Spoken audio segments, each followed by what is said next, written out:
Okay. A very good morning. I'm Andrew Chamagero Muntuawansi. Today we're in Kasangati. Now the presidential election has entered its sixth week, and today we are speaking to Dr. Kizza Besigye, who is sitting in on this in what he calls the Plan B. And just to bring you to speed, he has always said that Plan B is the way forward. Good morning, Dr. Kizza Besigye. Very good morning, Andrew, and very welcome to our village here in Buyinja, Kasangati. Yes. It's always a pleasure to have you here.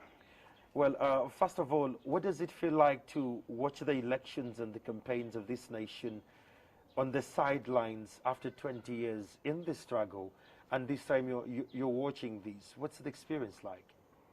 Well, it's certainly, fairly different from being in the hectic thick of it. Oh, yes.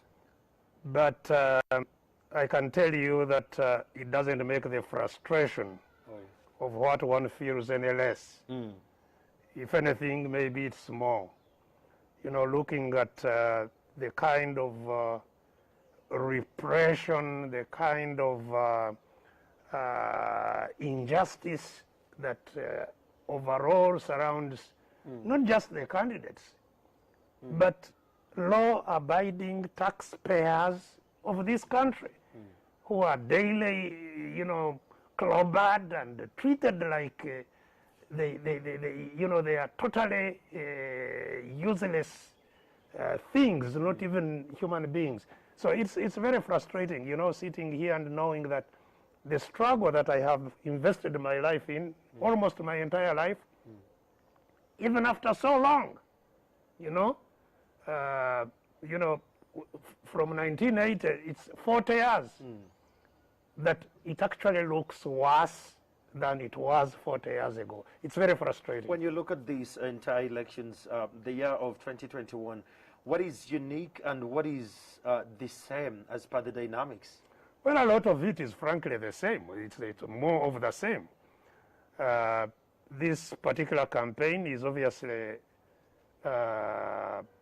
in a rather different global environment of the pandemic. But that in itself should have invited us to interrogate whether to have it. We didn't, or we did, and we chose to take the dangerous path that we have taken. The other thing, of course, is that, which is not entirely new, but I think a little more constrictive, is the period within which the campaign itself has to be done.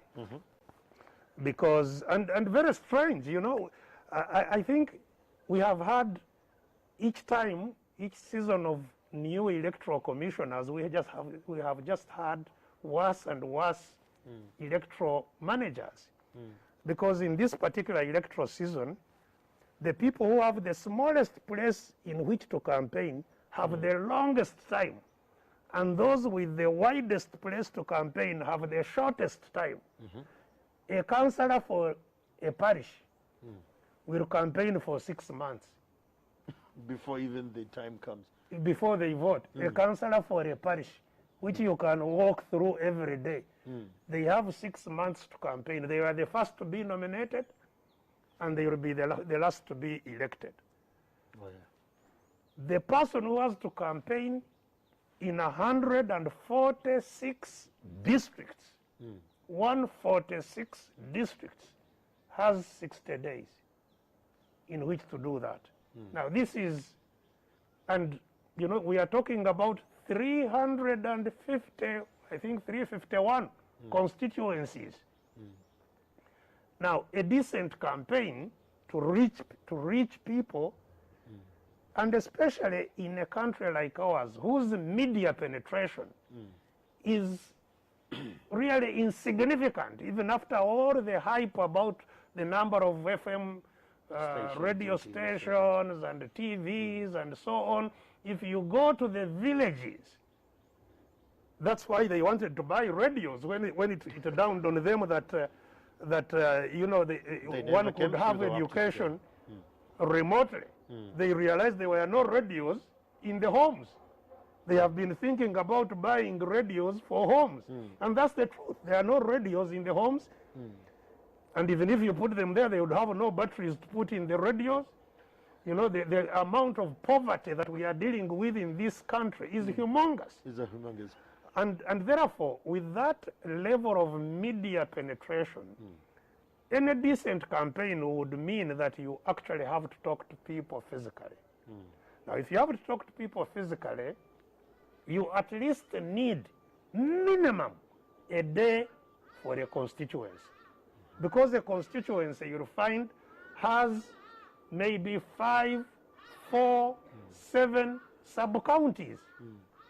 Now, you can imagine if you had to talk to people in a sub-county, and the sub-county is big, you know? Even if you had a day in a sub-county, that's why these parish people are going to spend 6 months. So you have now to campaign in 3 districts, not in just one sub-county, not in several sub-counties in a constituency, not in several constituencies in a district, but you have to campaign in 3 districts per day. Now, in those 3 districts per day, you are being met with a lot of obstacles. As I have been seeing it, you know, every candidate will first go through these metal spikes and fight with the soldiers to reach the venue. So just the difficulties that candidates have in this election is, I think, far greater than even what we have experienced. Doctor, when one comes on that grid, someone would say the current campaign, it's what they call a generational battle between the old and the young. From where you look, what does Uganda become after Museveni? Is that how you see it as well on your side? You know, that is a total misrepresentation of what the struggle is. And again, this is one of my very deep frustrations that I have. That frankly, we have a population which up to now, there is a significant portion that doesn't get what the challenge of the country is.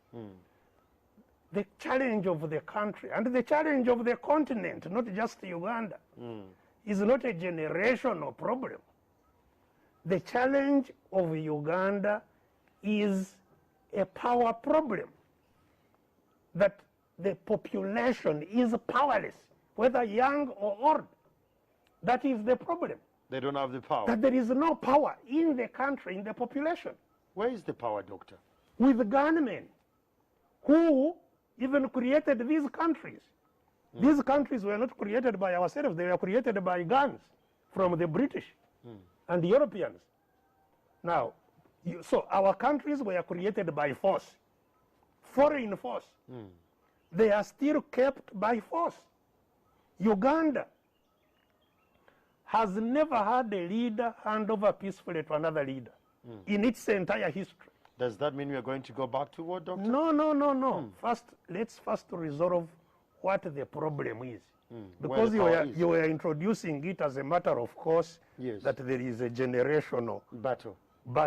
The problem is not a generational one. The problem is a power control one. Who controls power? It's not generations.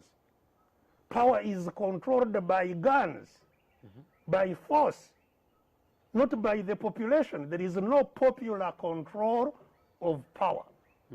And that is the problem, that a few people who control the means of causing pain to others control all the power, manage all our wealth. So the struggle at hand is not a struggle between old and young. It's a struggle between those who have power, the few that have power with force, and the whole population that has no power. It's a liberation struggle. It's so frustrating that up to now, 60 years after independence, our people seem not to get it, or the narrative is deliberately wrongly projected by those who understand. So that is the struggle. It's a liberation struggle. Now, a liberation struggle means the entire population is united in demanding that they regain control and influence in the country. Okay. Nobody has power, whether young or old or whatever, women or men, or nobody has power. Doctor, that brings me to a conversation. Of late, there's been such a big wave from the president. I've really looked at what he alludes to every time he goes. Every time the president has gone into elections, he claims that the opposition is being supported by foreign countries. In most cases, he never mentions those foreign countries. But how true are these allegations? And on the flip side of it, how about his consistent allegations of the oppositions being violent, yet you as opposition have no tools of violence at hand? What do you make of the entire situation? Well, you see, Mr. Museveni, as I have said, controls the country by force. Okay. He came to power by force. He is maintained in office by force. I defeated him in 2016. He overthrew the people's will, detained me, took me to Karamoja, charged me with treason. He has never prosecuted me. Up to today. Up to today, there is another election. So clearly he abuses power to remain in office. Now, part of the ways he does that is one, to stop anybody contesting against him, or even the population, from having freedom to express themselves, to talk about his ills and what the country needs to be. So freedom of expression, the freedoms are grossly curtailed. Secondly, to deny them logistics, money that they can use to influence. Because in order to carry out any form of campaign, you need logistics. Of course.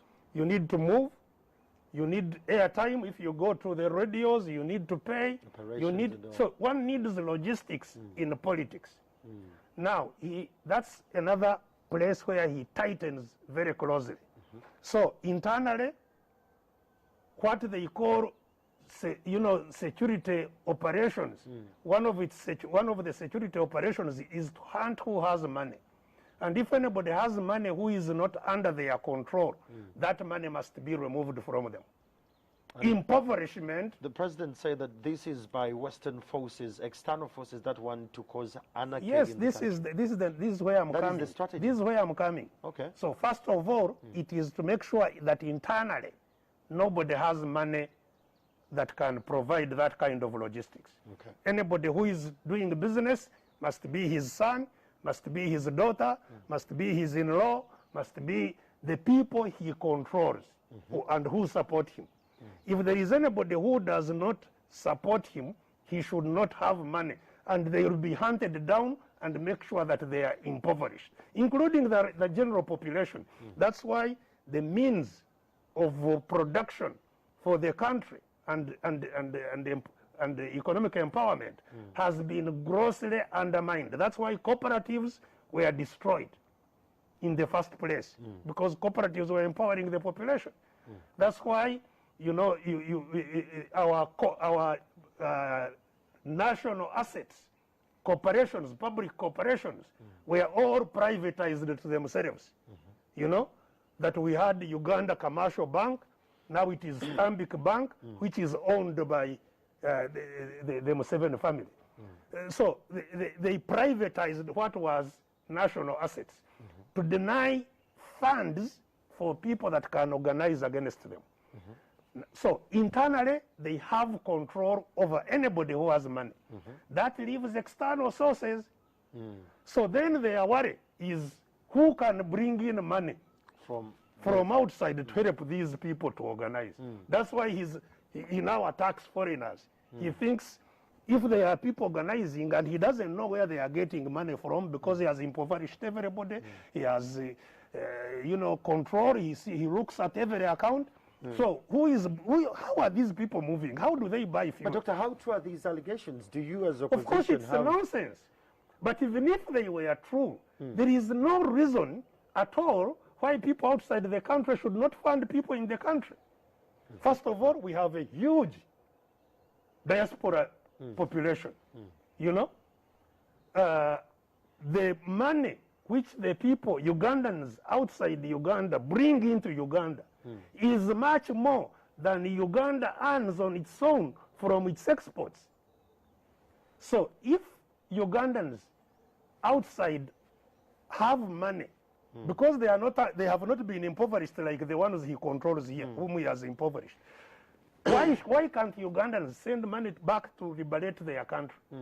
It's their legitimate right to do so. That brings me to a question, Doctor. Museveni seemed to be a darling to the West in the recent past and years.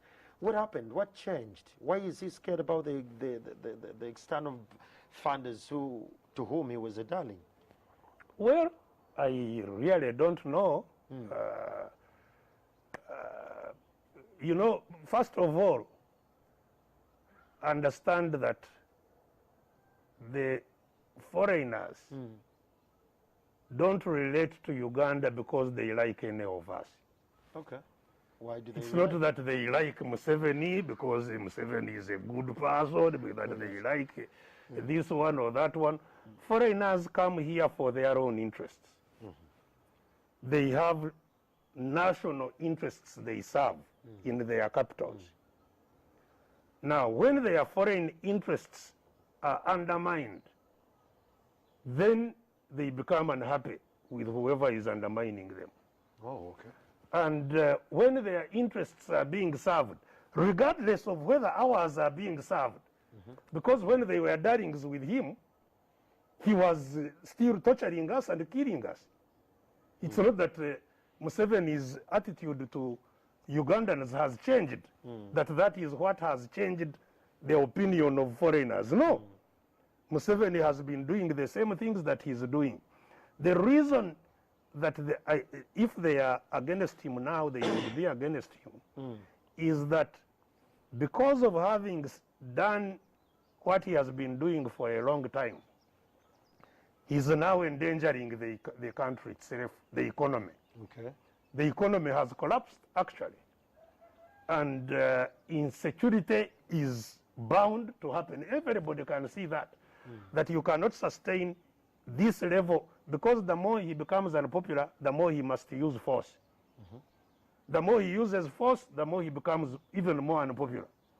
So they see that there is a big political risk ahead, that Museveni represents a huge political risk, and that is a risk to their interests, to their investments, to their businesses. So they will change the approach. So they would want a transition to what will secure their interests. That's why I think they cannot favor him.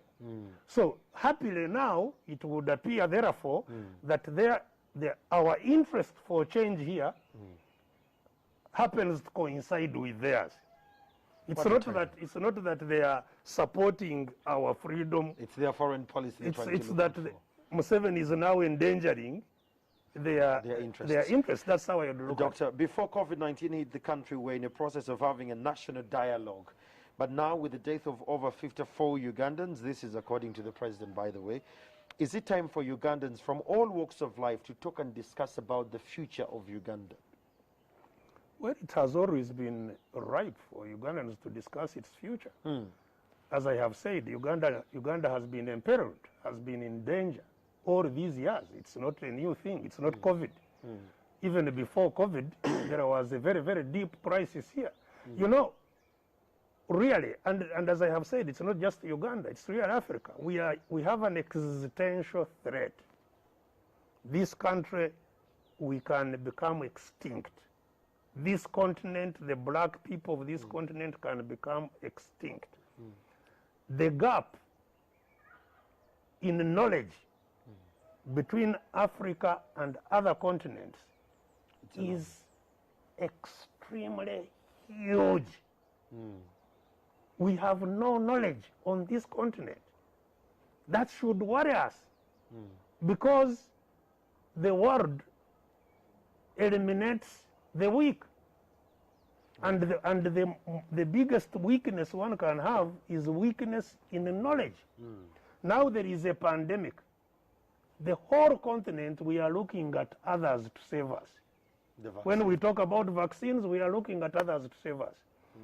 I saw and published and yes, I saw that yesterday on your Facebook. Yes, a map of how people will get vaccines. We are the last. We shall be the last. 2023. And understandably, we don't have even the money. We must beg. They will have to first protect their populations who pay the money that invented these things. Then they will look at us, who may infect them. Others. Who may infect them if we are not treated. That's how they will come to now. That's 3 years later. Yes, yes. Now, we cannot survive in that kind of situation. So the gap in knowledge, the gap in wealth, and wealth follows knowledge, is so huge that Ugandans, it's extremely urgent. It's not about COVID. It's urgent for our survival that we look at how we rapidly change the situation. You know, you look at the situation of our children. Up to today, 33%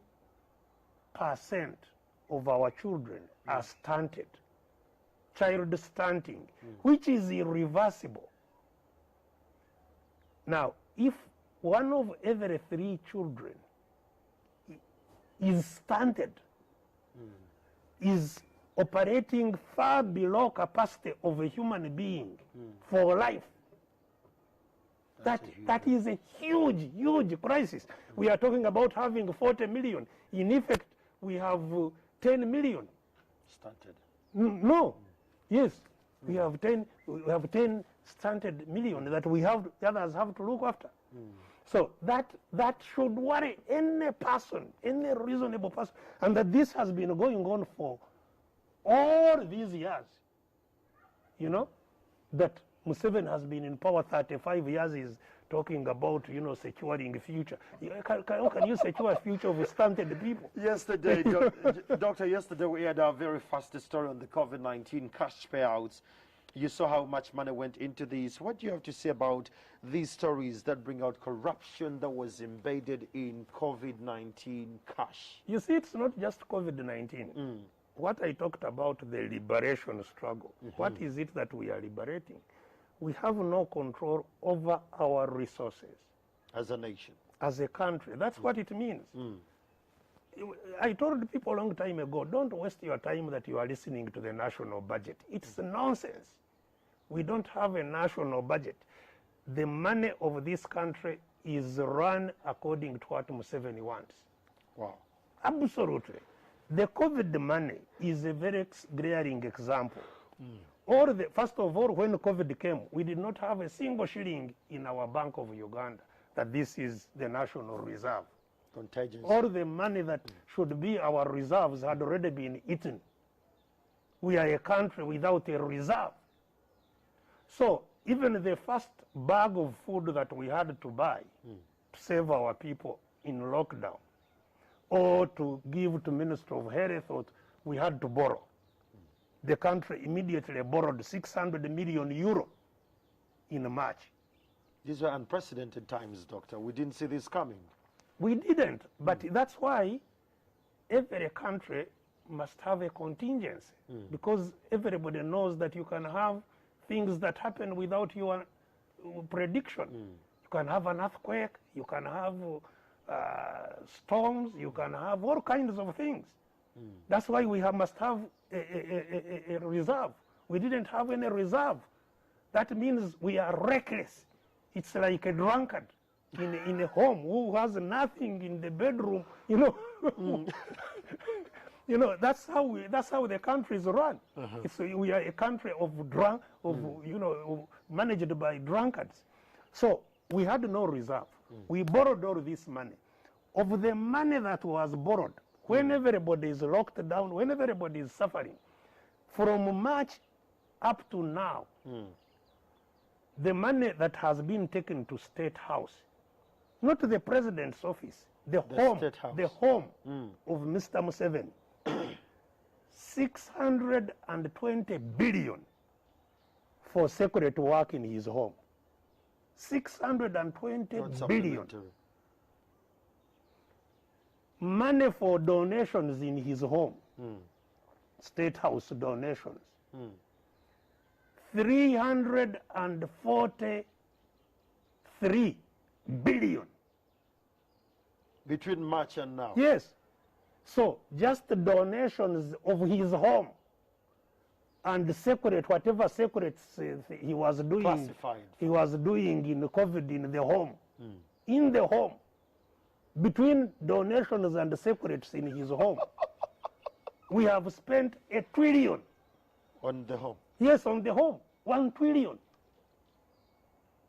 Yet doctors have no masks, have no gloves, have nothing. You know, the children are at home, not having education for a whole year. You know, the hospitals have nothing. You know, then that you talk about that report. So first of all, the money, even in that report, was a small part of what was borrowed. Dr. Now, what you're alluding to of what was borrowed, a small part that was given to health, that was given to, you know, disaster preparedness. Disaster people, that is what is in that report. That was a small part. The big part. The big part is what was siphoned away as classified. Wow. Now, this small part that was given to government functions, as you have seen, was also stolen, largely, by the same people. You know, that's why you see that these daughters of Kutesa, one married to General Muhoozi, the other one to another friend of theirs, that they are the ones who supply oxygen, that they were the ones who were hired. You can That imagine. is an industrial You can scam. imagine. By the Minister of Health. No tendering, no how do Ugandans, how do we share into our opportunities? Because this is our money. How do other people share into these opportunities? How is a tender like that won? You know? When I complained about it, people are saying, but these are also Ugandans. I'm not against Any Ugandan doing any business. Ugandan doing business, including those in the State House. But it must be transparent. Level grounds. It must be, we must have equal opportunity. I would have put in a tender and realized that their tender is better than mine. I would never complain if the opportunity was open to us. So even the little money that went to these places, you see that, you know, some were to buy loudspeaker, these mukarakasa, the loudspeakers, Megaphones. Megaphones to talk about COVID in the villages. And the radios never came through. They equally never came through. I don't know where there is a village where there are megaphones. I've People, only seen Katumba people, using one. maybe Katumba managed to Katumba Oi. Maybe managed to. But I've not seen it anyway. So, Doctor, with all these, we have seen opposition, even government, even the NRM candidate, talking to crowds. From where you stand, your FDC as well and other opposition presidential candidates have been seen campaigning, drawing big crowds without masks. Does this concern you as a doctor and a politician in these times where we are today? Intensely, very intensely.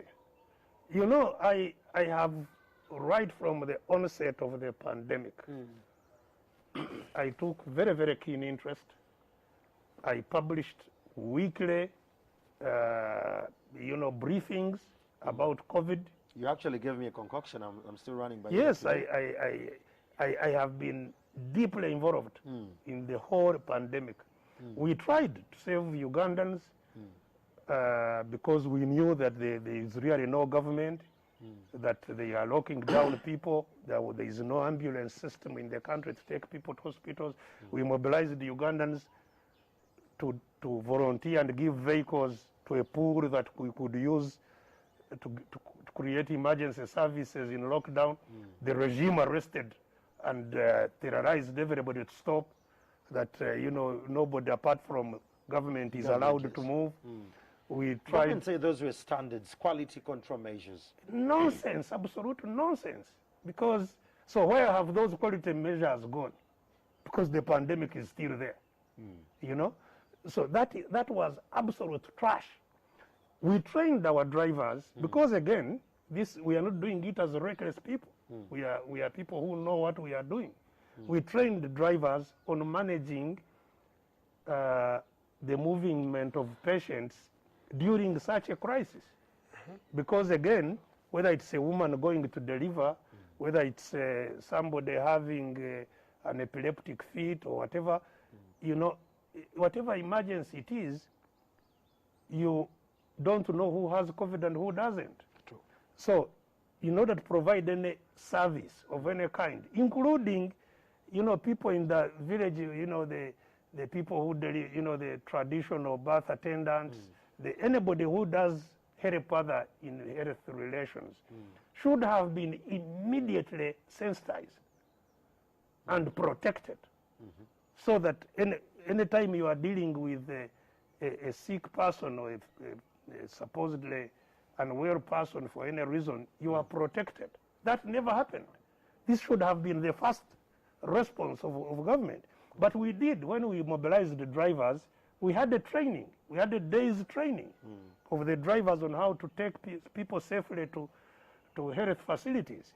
We provided them with sanitizers, with the masks, and with personal protection for the drivers. But the government blocked it.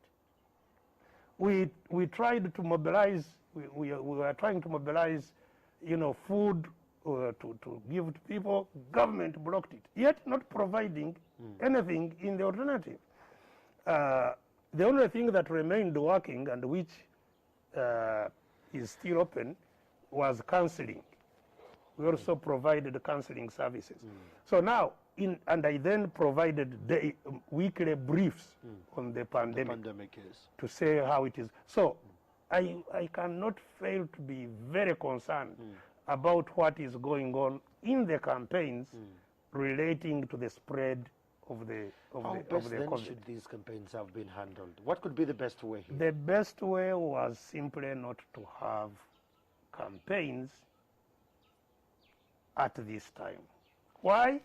Because, as I have told you, it is absolutely ridiculous in a country whose media penetration I have already talked about, to imagine that you can have what they call scientific or digital campaigns. It's ridiculous.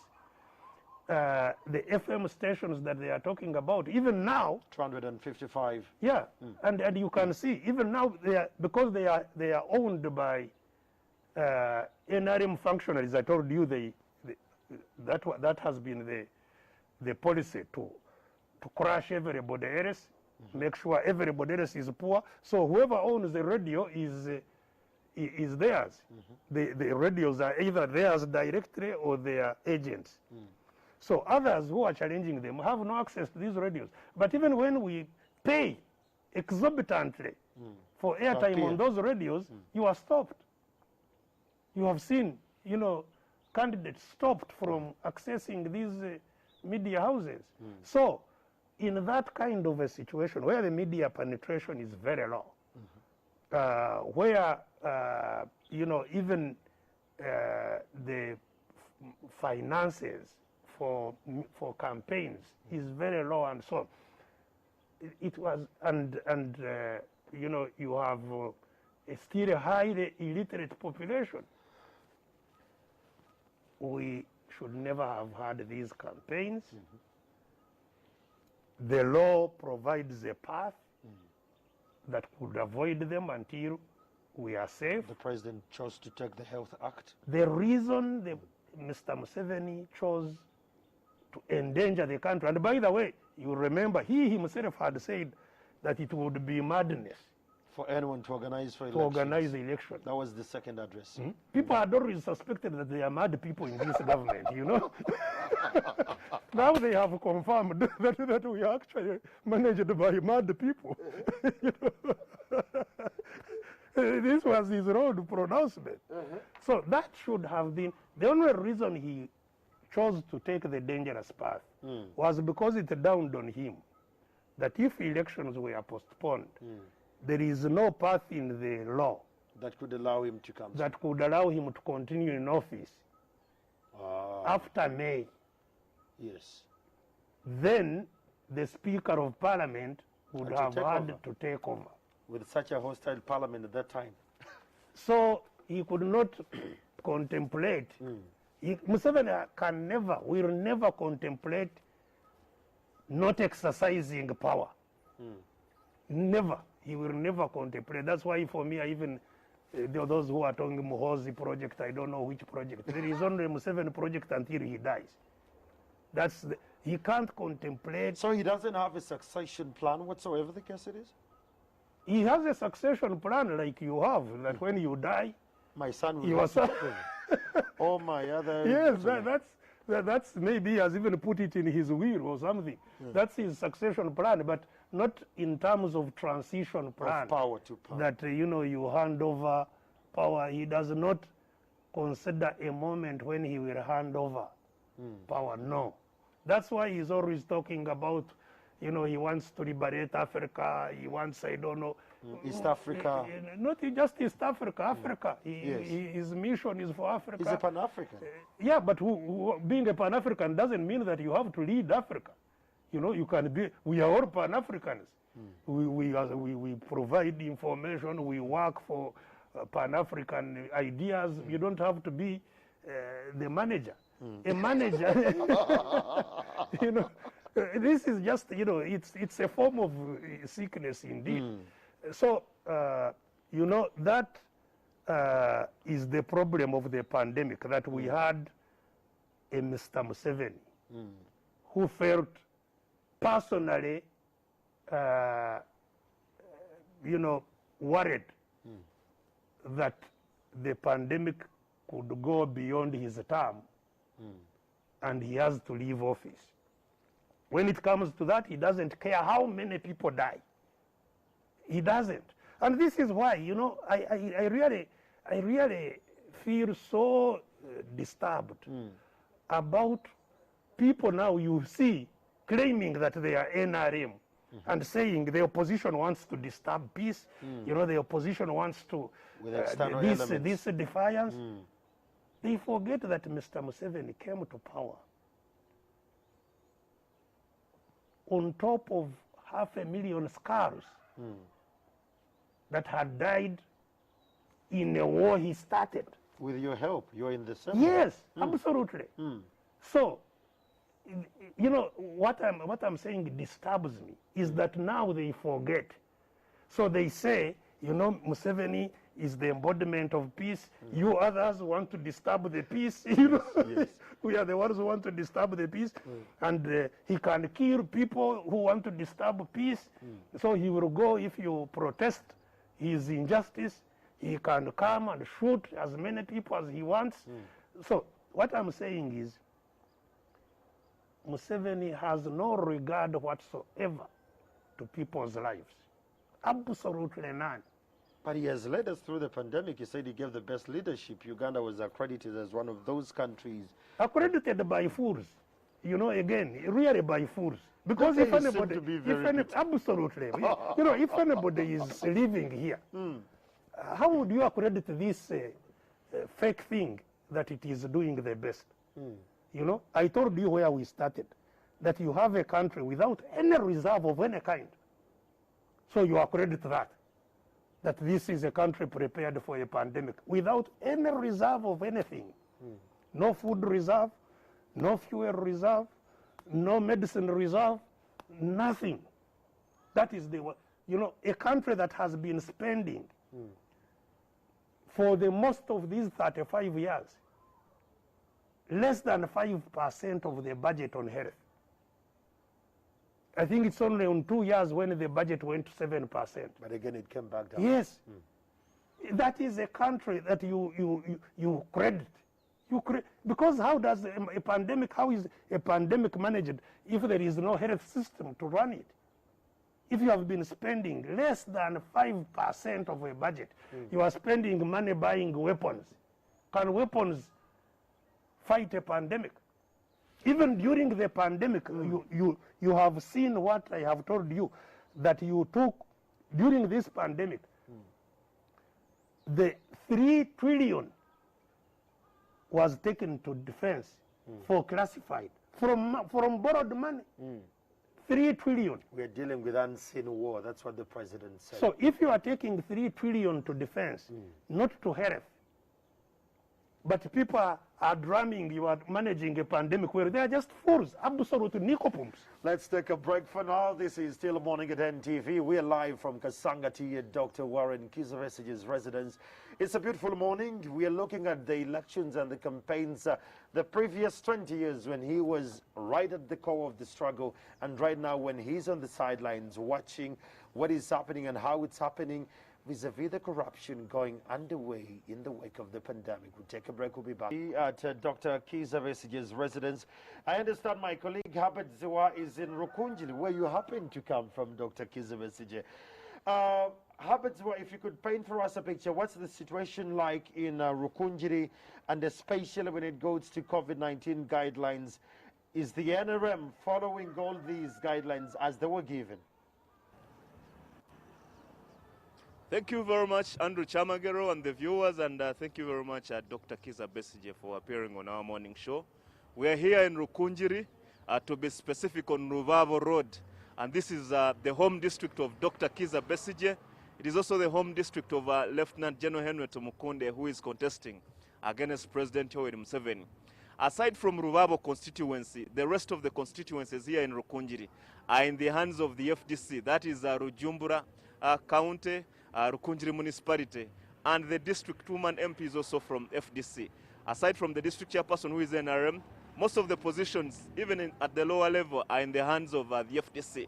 That means the NRM has to work extremely harder if it's to take Rukungiri district away from the FDC. To tell you that Dr. Kizza-Besigye, much as is not in this race, is still strong here in Rukungiri Municipality. Where I'm standing by, I was talking to a colleague of mine, the cameraman, and I was telling him we're in the district of Kizza-Besigye, and the person who was passing by told me not to call him Kizza-Besigye. I should call him the only doctor and the only colonel they have in this district. That shows you how passionate and how the people of Rukungiri district still have a trust in Kizza-Besigye and maybe the FDC. But aside from that, here in the municipality, the FDC is still having its internal issues, rising out of the NRM, rising out of their primaries that were held in August.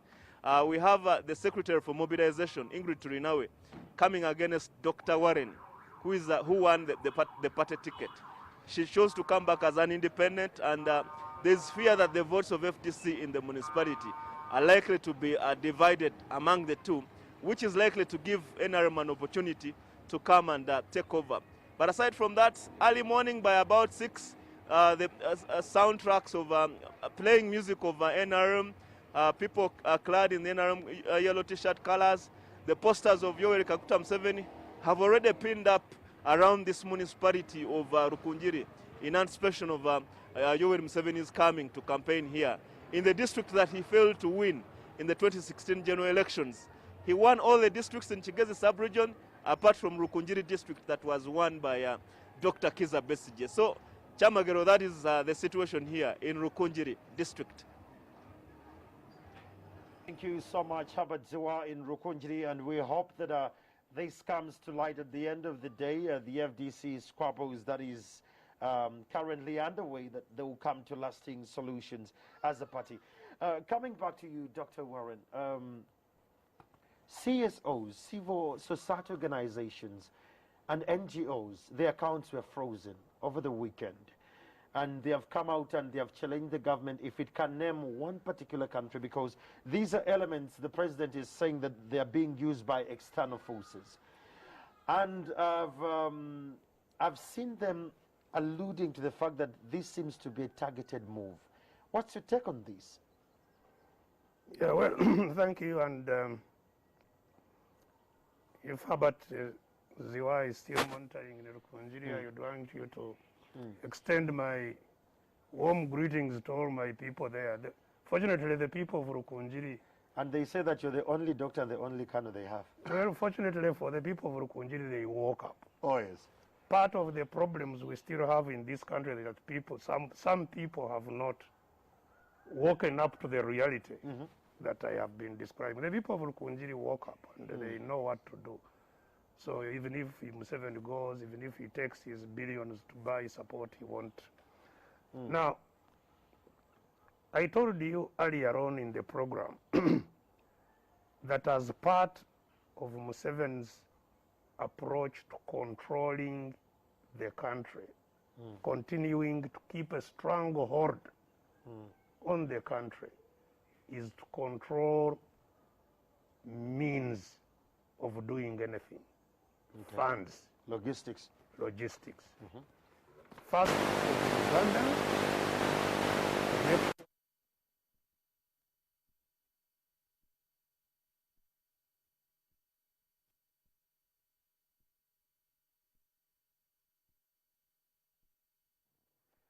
that nobody from outside brings, because he has no control over the people outside, that nobody from outside brings in money that can be used in a manner he doesn't like. So the attack on on NGOs is because our NGOs are largely foreign funded. And that is a challenge, part of the challenge of the liberation struggle. Because NGOs should be organizations of people, of the people themselves, to champion their interests.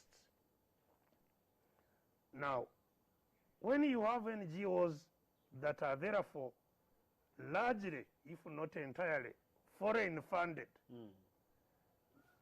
it puts into question whose interests they champion. Because whoever pays the piper, frankly, calls the tune. So part of the weakness of our, what they call non-government organizations or civil society organizations, is that really they are not civil society. Is that really they are some kind of an international public service. Now that is problematic to start with. That is problematic. So if these organizations were largely domestically funded, and their finances, the finances of people to champion their interests, are interfered with the way they are interfering with them, the people whose money they are interfering with would be coming blazing to fight, which regrettably is not the case, not the structure, because that's not the structure of this. But you are interested to find out what advises what is being done. It is for just that reason. These, you'll see the targeted organizations, civil society organizations, are the ones whose functions, whose purpose is to deal with human rights, to deal with you know, the public conscience, awakening people, education, civic education, women empowerment, you know, empowering, you know, those that politically empower the population act against Mr. Museveni's interest directly. They are, so, in other words, the harassment, the attack on them is not different from the attack on political organizations. Because even political organizations, that is the role of parties, you know, to conscientize the population, to aggregate their interests and champion them. That brings me to a conversation. I understand we have Patrick Onyango with Honorable Patrick Oboy Amoriat, who happens to be in the Karamoja sub-region. Yesterday, he was not allowed to address over 200 people the picture was very glaring. On the other side, we had over 2,000 people waiting to listen to him, but he was only allowed to speak to a handful of them. My colleague Onyango Jackson is on standby. Onyango, can you paint for us a picture? How is this early morning the FDC candidate doing on the ground? Good morning. We are coming to you from Kotido, where the Forum for Democratic Change presidential candidate Patrick Oboy Amriat spent the evening here. He will be campaigning today in Abim, Karenga, and Kabong districts. Of course, there was a change to the program, whereby yesterday he was meant, according to the initial program, he was supposed to have campaigned in Abim district. However, the National Unity Platform presidential candidate, Robert Chagulanyi, was also campaigning in that area, and that's how the program was changed later on, and he had his campaigns here in Kotido. Here he's speaking about establishing industries, that is to say marble, limestone, that is for the manufacture of cement, and even gold processing industries. Also, on the other issue that the candidate has been talking about is about ending cattle rustling, whereby Turkana from the Kenyan side crossed the border into the Ugandan side, which causes some insecurity. So he says that he will use the bloodline relation that he has with the Turkana to ensure that this is stopped forever. So that's what is happening here today. Back to you in studio.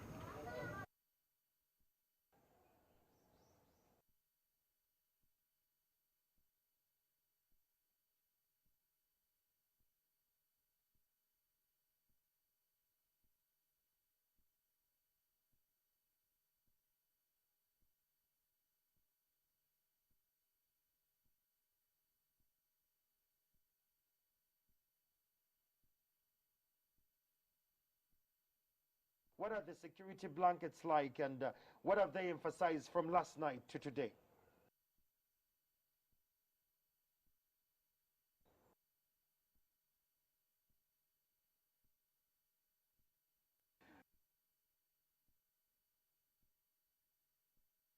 See, the schedules were not harmonized between the NUP candidate and the FDC candidate on this side.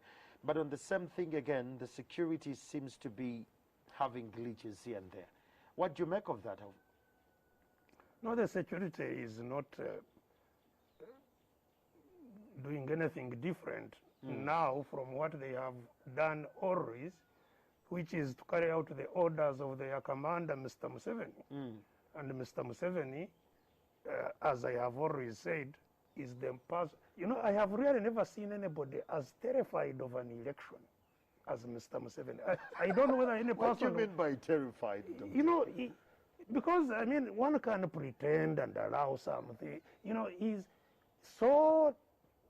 has morbid fear of losing power that, you know, he's not willing to allow even the slightest pretense of, you know, having a reasonable fair competition. You know, because, so he actually, you know, the Electoral Commission is totally, has nothing to do with the running of this. That's where he was coming. Do you think the Electoral Commission is in charge of this? It has nothing. It cannot even start pretending that it has anything to do. And it's not the first time.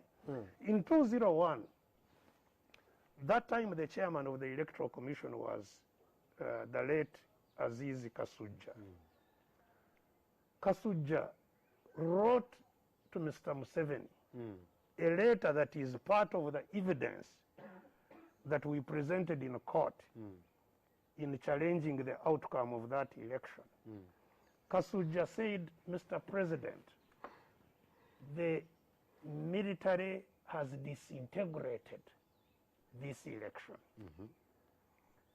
Please do something to stop any further disintegration of this election. As an EC chairperson? Pardon? As a chairman of the EC? Yes, Kasuja is chairman of EC. Now, according to the law, security of the election is the responsibility of the Electoral Commission. Indeed. Like everything else that relates to the election. You should go and interview Mr. Byabakama, whether he has anything to do with the security of the election. He has absolutely nothing. You know, He even doesn't have anything to do with his own security. He hasn't, so that is the problem, that the security is under the continuing command of a candidate who is very terrified of loss. But police and the army will say they are actually following up all the other candidates on the ground to make sure that the observance of the SOPs are being adhered to and followed. Yeah, but I mean, you live here, you know that that's absolute garbage. You know, we saw what happened in the NRM primaries. Where was the police? Wasn't it here? It's the same police was here. The NRM primaries, including the Minister of Health, who put a signature on those regulations. SOPs, yes. She was dancing with a procession, you know, in Rira and so on and so forth. You know, where was the police? Even now, where is the police? You've been seeing the processions, not just of the NRM people, but of Museveni. Because Mr. Museveni, you know, I don't know whether he takes Ugandans for what. You know, he should have some slight respect that Ugandans have something in their heads. Because that he sits with people 100 meters away from him in a tent. Social distancing. In a tent, that therefore he is respecting these things. When he's seated there, he has funded Bebekur, who comes, you know, mobilizing throngs of people to his music and to what, and you know, and he pretends he doesn't know about that. He doesn't. The Secretariat came out and he doesn't support it, and he condemned it in the highest. He doesn't support it, and the police doesn't see it. You know, for those the police, this is absolute. You know. It's so sad, you know. Sometimes I feel like migrating because you should not migrate, Doctor. Because I mean to live in a country where you are so disrespected, you know, so abused that somebody thinks you must be just, you know, so foolish that you know they can tell you any nonsense. You can live with anything, you know. It's so disturbing.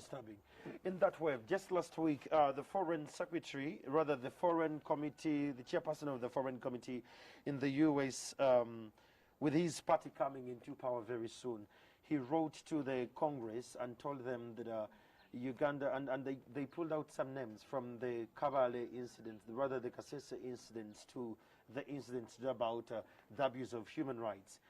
What does this mean when such a superpower starts to get interested in our issues back here, and someone of that kind of hierarchy coming up and say human rights are being abused in a country like Uganda? Well, first of all, Andrew, you should understand, and all our viewers out there,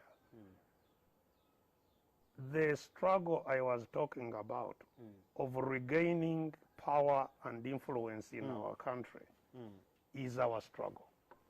It's the struggle of Ugandans. Nobody will do it for us. We must struggle until we achieve the objective of change. And that change, not just change of a leader, but a change of the power structure, from gunmen to the population. That struggle is for the people of Uganda, and the people of Uganda alone. No one else. We are the ones to fight it and to win it. Now, however, having said that, you understand that human rights, first of all, are universal. That's why Uganda is a signatory to the Rome Statute, to the conventions, all the conventions, the African Convention of Human and People's Rights, the international conventions, the UN, even the East African, the Constitutive Act of the East African Cooperation has commitment to human rights. So all our international engagements commit us to standards of human rights. And as I have said, if you violate rights of anybody, anywhere, you have violated the rights of people everywhere. So the international community has a legitimate interest in ensuring that the covenants we have committed ourselves to are respected. You know, here sometimes again, very annoyingly, you hear some people who also draw salaries from my taxes, and that's really what makes me mad. You know, you find people, all kinds of people that should never have anything to do with my money. You know, you know, pondos, I don't know what. You know, you find people draw money to talk things that are most ridiculous. So you find people ridiculing the international community for having interest in what is going on in Uganda. They must have interest because what happens here affects them also. When you terrorize Ugandans, we go and seek refuge there. Africa has ridiculed itself with all these Africans dying in the Mediterranean Sea, trying to cross to go and look for safer places to live, as if Africa is a terrible continent that we should not be happy with. Then that brings me to a question, Doctor. If we allow the West or whichever to intervene in our sovereignty and our patent issues as a nation, what should be the limit? No. Having an interest in the human rights of people in the world does not mean that you have taken over sovereignty. I told you the first thing is that our sovereignty, because we are now not sovereign anyway. You are not sovereign. Because they don't have the power. Because you don't have power. So our sovereignty, the acquisition of our sovereignty, the acquiring of our sovereignty is our thing to achieve. We are the people who must get it. But that doesn't mean that people, even who dominate us by whatever means, you know, South Africa, when it was apartheid South Africa, why did even we Ugandans call for changes in South Africa? Why did we give a base of South Africans in Uganda to train fighters, South African fighters, to go back and liberate South Africa? Because the rights of Africans in South Africa are intertwined with the rights of Ugandans here. So if we can give a base to South Africa to liberate South Africans from apartheid, why can't any other country, including African countries, they should give us bases to liberate Uganda from the apartheid of the NRM junta? Because what is happening here is not different from apartheid. The only difference is that the other ones were white and the others black. But even here, we live in apartheid. There are two Ugandas. A Uganda where people will go to different schools. The schools where they go is not where the schools where we go. Where they get medical treatment is not where you get medical treatment. There is apartheid here. So, international people are totally justified, all of them, in having concern about the rights, the violation, the gross violation of rights here in Uganda. And so I applauded the action of the Foreign Relations Committee in expressing that concern and wanting an investigation. Because all they were saying is that an investigation should be carried out, or they should insist through whatever diplomatic channels that there is an independent investigation. I've been seeing here, you know, the junta here claiming that they are also investigating their crimes. You don't investigate yourself, because who committed the crime in the first place? If it is the police, so who is investigating? You cannot investigate. You know, the crimes of Kasese, what investigation has gone on there? The crimes of walk to work, when many people were killed here, who is investigating those? The crimes of the 209, the Kayunga riots, who has investigated those? All the atrocities that have taken place. So, the thing is that the level of atrocities that have taken place here, the type of atrocities, call for an independent inquiry.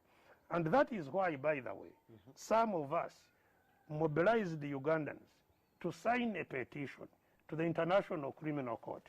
Now, some people say, why are you running to the court? But Uganda is a member of that court.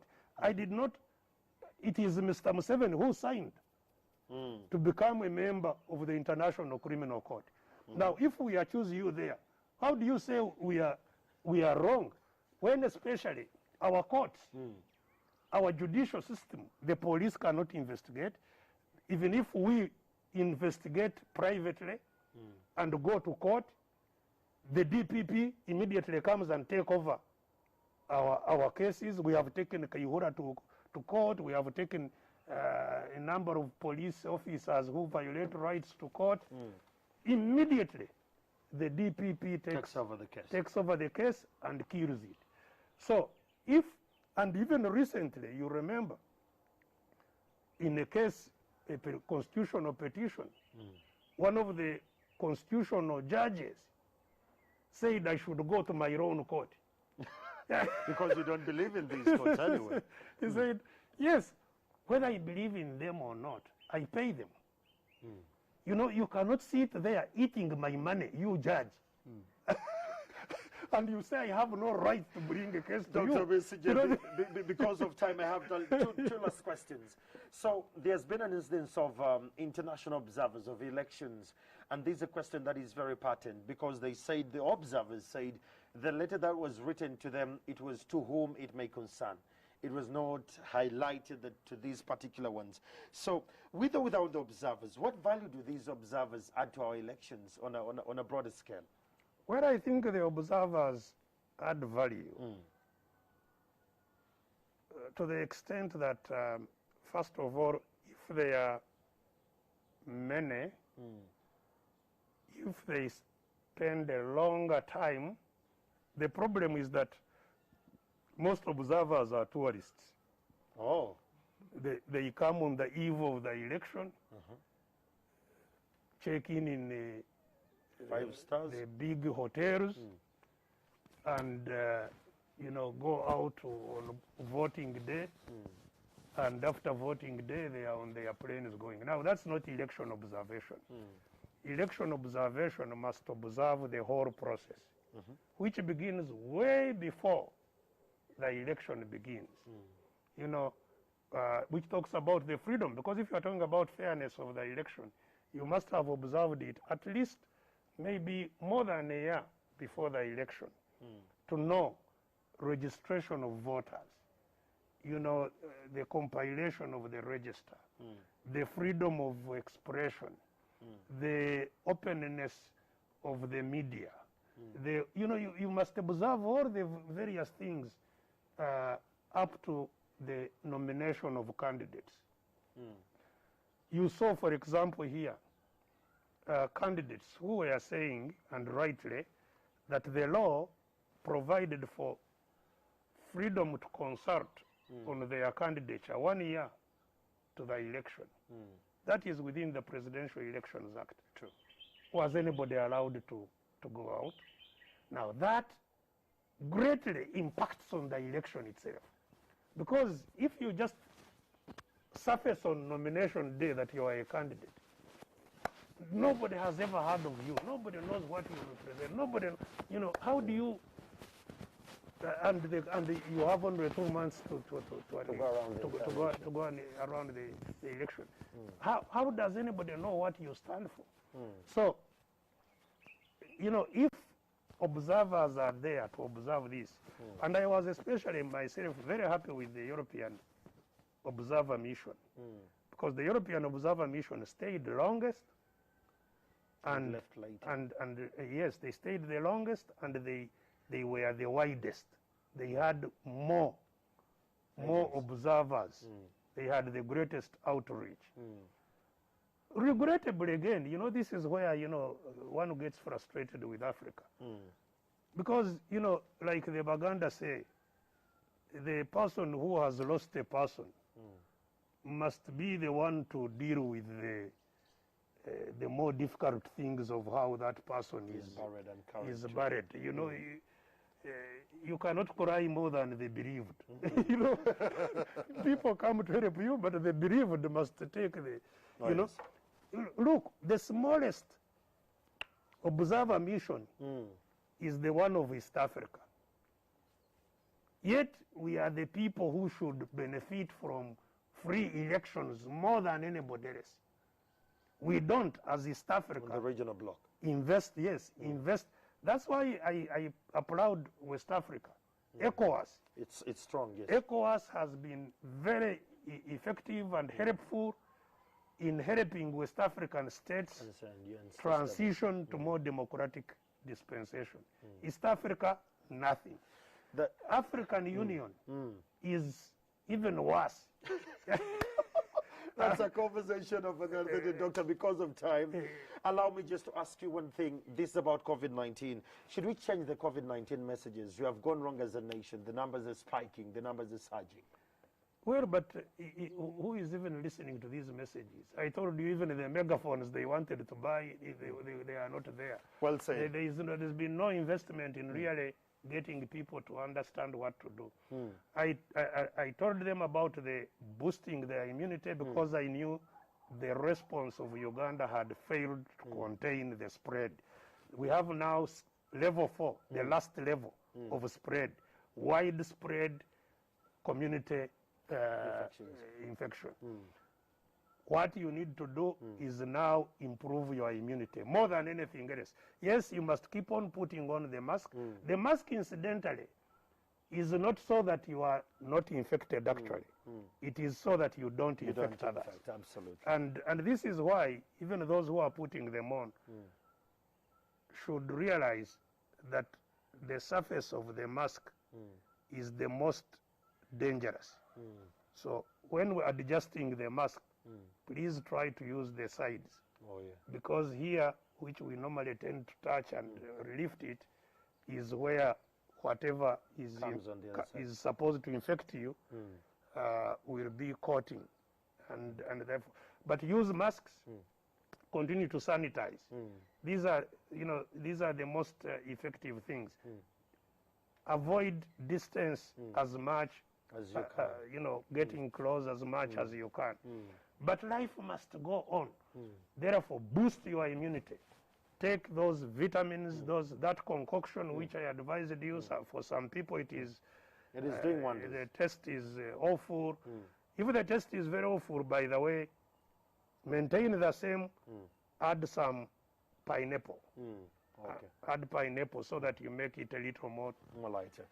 Thank you so much. That has been the conversation with Dr. Warren Kizza Besigye, an elder and a stronghold of what they call the struggle and the change we need as Ugandans. Well, that brings us to the end of our conversation, but just to let you know that today we're expecting Honorable Patrick Amoriat Omboy and Honorable Kyagulanyi Ssentamu at the Electoral Commission. These two were